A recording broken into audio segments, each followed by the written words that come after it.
Today in British Empire history, August 24th, 1814, the burning of Washington. In response to American depredations in the border regions of Upper Canada in the summer of 1814, particularly at Dover Mills, Governor-General Prevost asked the Royal Navy to assist in inflicting that measure of retaliation that shall deter the enemy from a repetition of similar outrages. Admiral Cockburn was eager to accept the mission. Admiral Cockburn had already led a series of raids in the Chesapeake region in 1813, pillaging coastal settlements. But Cockburn had a more ambitious plan in mind: to raid Washington itself.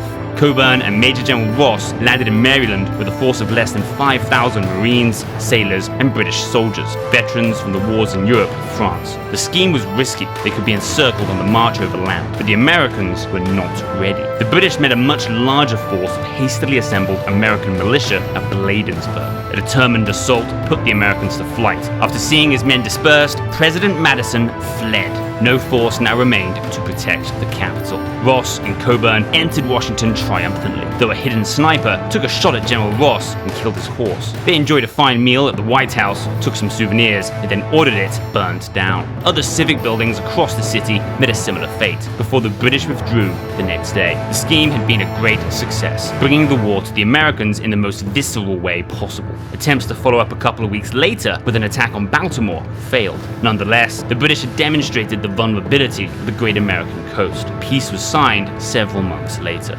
Subscribe for more epic history.